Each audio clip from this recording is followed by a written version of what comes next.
ladies and gentlemen, and welcome to episode number 331 of the Zombie Train. I'm your host, Ellis, otherwise known as the Admiral. And this week we're taking a question from Dean. After a hiatus, we've returned, and we're going to go back to business as usual once a week, of course. I talk about it more in Under Construction. So, Dean asks, did you have any survivors that preferred to wear a military uniform? If so, was it modern or older? So, there's an obvious answer to this one, which I'm sure you all are expecting, and it's not really the question that's being asked, but we did deal with a lot of service members that, we worked with and such. I talked last episode about our workings with the military and stuff like that, and there were plenty of times where we were moving military personnel around, and of course, we had people that liked to dress up in uniform. We had a military representative that basically lived on the Enterprise once we got the ship, or the airship, I suppose, and then, and they were in military uniform the entire time, and there was a period in time where they wanted to enforce uniforms on the ship, and I said, no, this is my airship. We're not gonna do uniforms for this. You wear what's comfortable. When you're working in that environment, it can sometimes be hostile. Point of fact, or case in point, I'm not sure exactly what the right thing to say here is, but both of the similarly sized dirigibles that were built by the U.S. Navy back in, I think it must have been the 30s, were lost in storms. And so, yeah, you'd think in such a massive vehicle that you're basically invulnerable, but you really, really aren't. Not in an airship. You're at the mercy of a lot of forces, and we had to be on top of a lot of things. To that end, we had a lot of people that were meteorologists that we worked with, or conferred with at least, and we worked with them pretty tightly on the East Coast, which leads me to Firefall, where there were military personnel, although they weren't active military. They were previously in the military, or rather they were in the reserves, or, they weren't fighting the war, they were just holding down their two ships and their little complex in New Orleans. So, the individuals that were in charge, most of them tended to wear a uniform most days, from what I knew when I arrived, and from what I saw while I was there. So there were plenty of people, but it didn't tend to be people that had, or that wanted to be military. Now, there were those people. Those weren't okay. Just to backtrack and clarify here. There were the actual military service members, that a lot of whom we worked with. And that includes the people that were transplanted into our staff, who were representatives from the military, and of course the actual military that we worked with. And it also includes many reserve forces that operated around the country, whether or not they were under the direct control of HQ in San Francisco. So there were plenty of military to go around. On the other hand, there were the other people, and I think this is what the question is asking about. These people that basically they were wannabe military, and they just dressed the part, and tried to act the part. Now, there were a couple of times where you could almost say we were had by individuals who claimed to be military or military related, and of course that gave them some clout with us. So, we listened to them, and I was wrong to listen to them because they were not actual military members. So there were those people. There were a lot of people that, they wanted to live the militaristic life, I guess, or they were, they wanted to dress up like they were in the Army or in the Marines or whatever.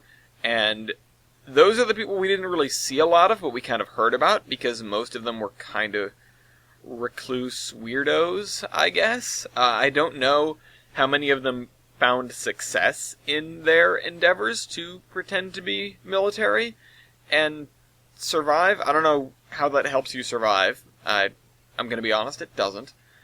a lot of the time, people, if they saw somebody in a military uniform, they would get a little bit concerned, or like skeeved out or whatever. So it was not advantageous for people to dress up as military. I don't know if the people were concerned because they watched the dismal failure of the Battle of Yonkers on live national television, what was left of it anyway, or just because they were, they were happy enough, or they had run-ins with some of these wannabe folks that didn't treat them well or something.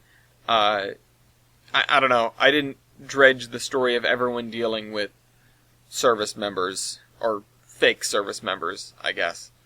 So, but they were definitely out there. On the crew, though, we had a couple of military guys towards the end of the run and during the Zombie Train Incorporated. We had a handful of ex-military guys. They didn't tend to wear uniforms, although famously my dad brought his out so that he could act all high and mighty over people that were ranked lower than he was when he retired. So that did happen, but and I say act all high and mighty, I'm putting it in a bad light. It's not. He was saving our butts because they were going to try and order us around and didn't want to listen to us. And he basically said, "You're going to listen to us, I outrank you." Even though he didn't actually outrank them because he was retired. I'm not sure how that works. But either way, it worked on them. So that's the important part. At the end of the day, we didn't run into a lot of people that were supposed to be, or that were pretending to be military. And for the most part, it was modern uniforms. The advantage I can see to that is modern uniforms are designed fairly well. They've had a lot of refinement over the years. And so they work well in the kind of setting, like if you're exploring an abandoned city that's full of zombies and you need to have your tactical pouches and this, that, and the other thing. All your helpful stuff, and they breathe very well, and they keep you warm when it's cold, and they keep you cool when it's hot. And, there are merits to wearing a military uniform in terms of just plain survivability. That is not argued. I mean, camouflage wasn't too helpful against zombies, but just in general, there were advantages. There were disadvantages if you ran into, basically anybody. If you ran into us, well, we were a little bit wary, and we would tend to pry a little bit and ask questions, but most of the military-dressed folks that we ran into were actual military or ex-military, so, it's not like it went wrong for us constantly, and we had to be paranoid because of it. We had a couple of bad incidents, and then that was that. But it's the main concern was with those people that cause those incidents, those people that are basically recluses / almost like a doomsday prepper sort of person, and those people typically made it, about as far as you'd expect, with a lot of planning, but not a lot of execution.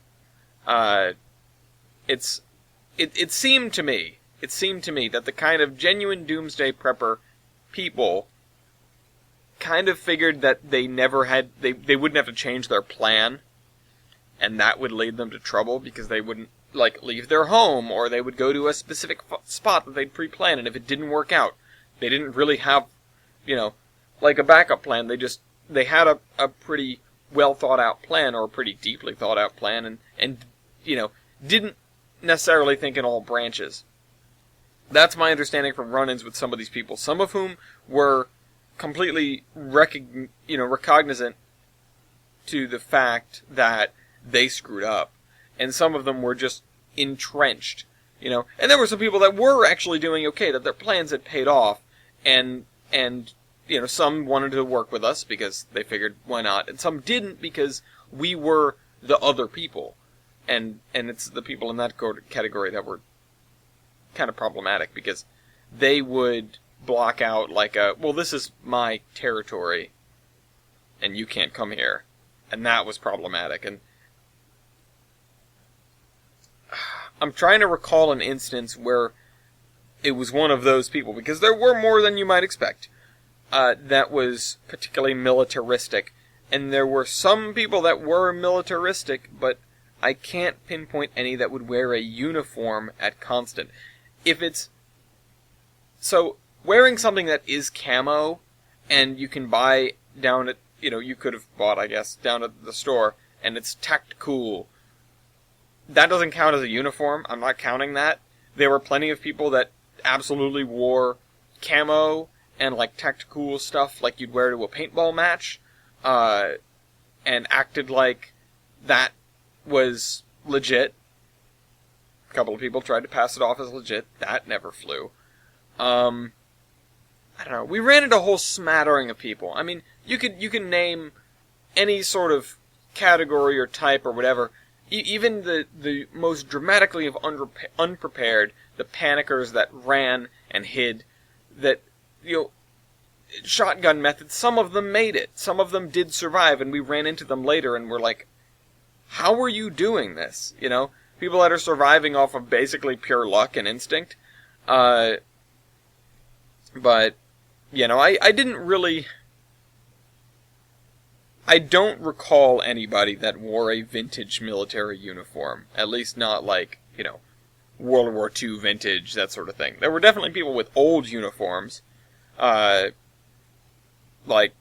Conflicts within the last,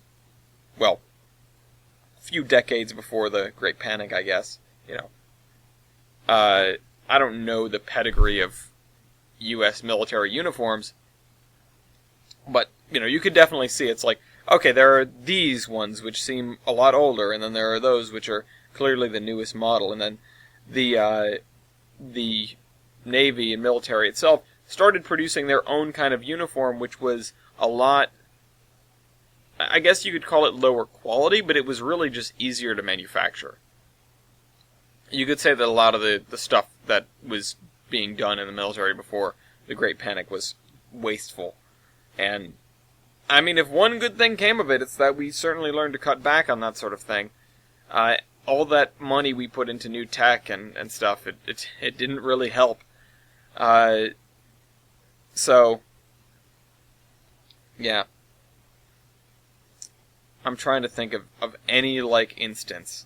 I remember seeing uniforms hanging in a place down south, but nobody wearing them. And they looked like they were part of a museum or museum collection.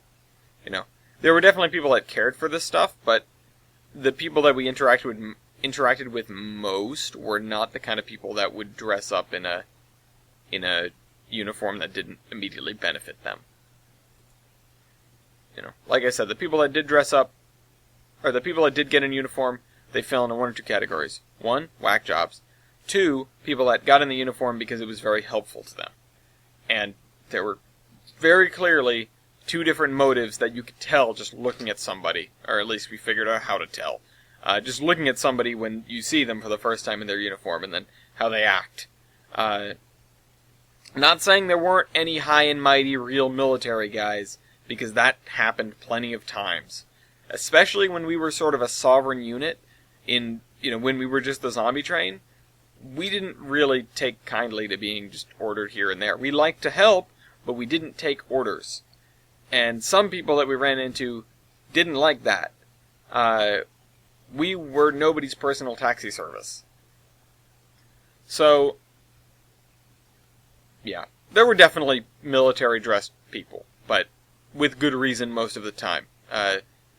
So, yeah, I don't know. I don't know what else to say on that subject.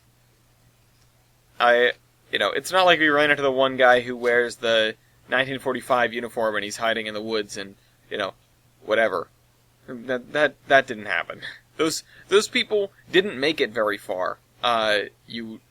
Unsurprisingly, you're trying to survive, not wear a Halloween costume and get into character. The zombies didn't award points for that, and we didn't either. So, I hope that answers your question, and, of course, if you've got more or follow-on questions, feel free to comment them down below, and, of course, watch the episode of Under Construction that goes along with this. Hope you guys enjoyed this video. This is the Admiral, signing off.